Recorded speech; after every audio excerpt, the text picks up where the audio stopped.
Hello, welcome to episode 28 of season 2 of Tiger Sports Page. I am your host Tristan Hobbs, sitting in for Angelina Lopez.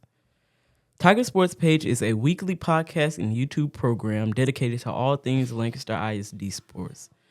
Lancaster ISD, for those who don't know the geography, is in the Dallas-Fort Worth Metroplex just south of Dallas.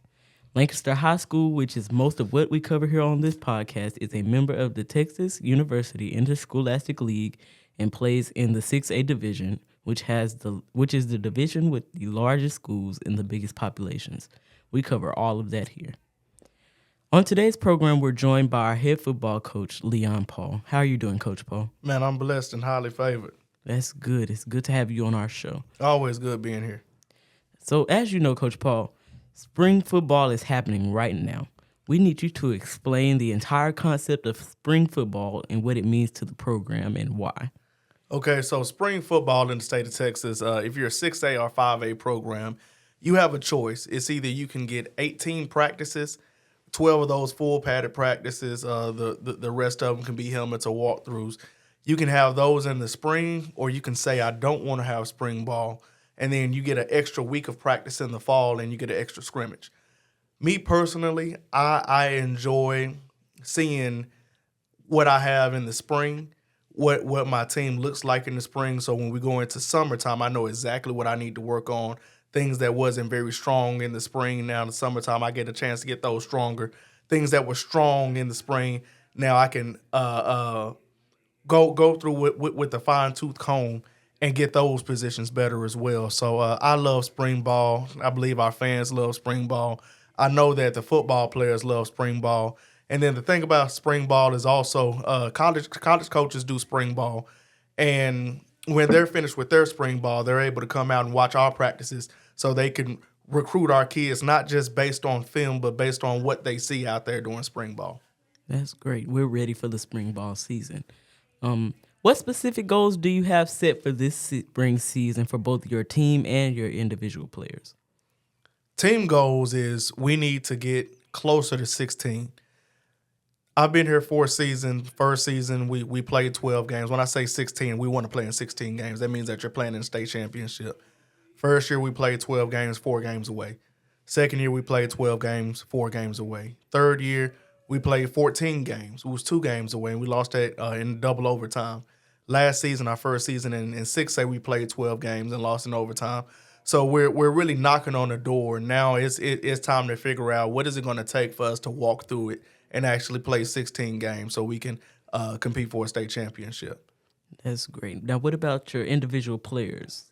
Well, I'm pretty sure all of the goals right now, everybody knows that during spring ball, you can't win a state championship. You can prepare to win a state championship, but there's no games being played in order to advance to win a state championship. So the individual goals are, can they receive a scholarship? Right. And we really press our kids to go out there and perform at the highest level. So when these Division I, Division II, NAIA, D3 coaches come out here, you stand out and they say, hey, young man, we want to invite you to come play at our level at this Division I university, and we offer you a full scholarship. That's everybody's goal out there. Also, for individuals, we had a lot of guys that ran track. Almost every skill player in our program ran track. So a lot of guys gained speed. We had a lot of guys powerlifting. So when you see us next season, we should be a faster and stronger football team than what we was this past season. That's great. That's great. Now, what goals do you have for yourself and your coaching staff during this spring season? For myself, the goal is really to stay anchored in my faith.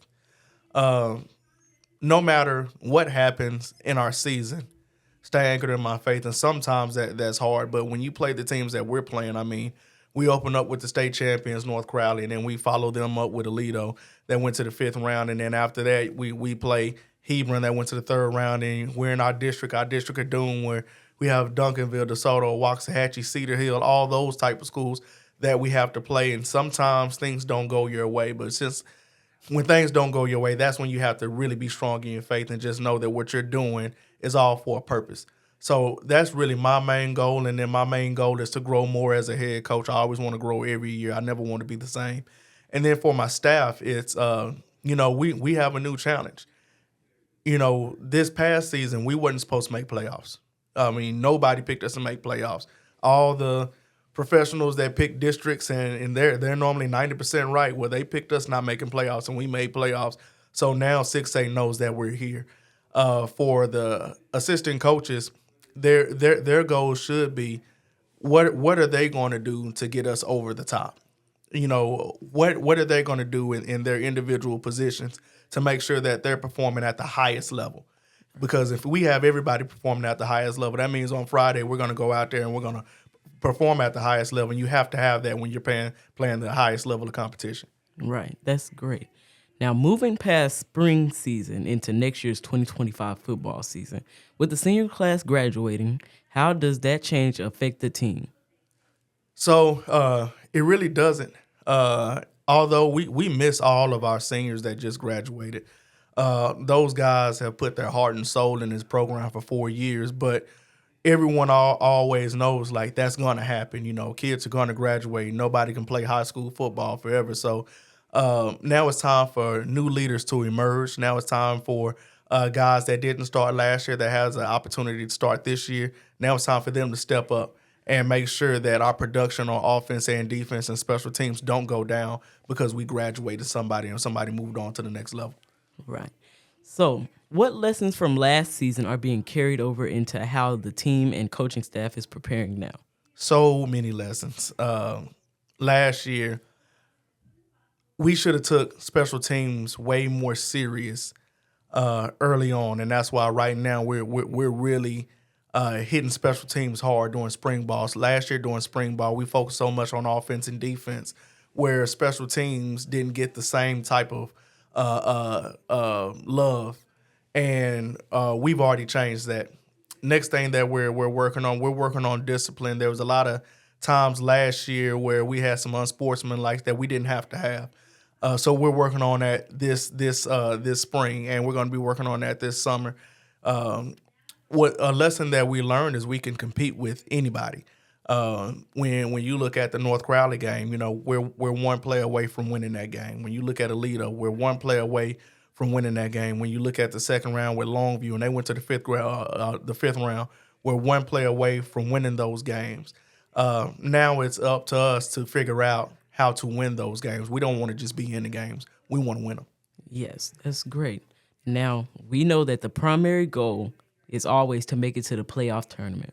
But what other goals are you setting for your team for next season? So our primary, when we talk about playoffs, we don't really make that a goal. That's one of our expectations.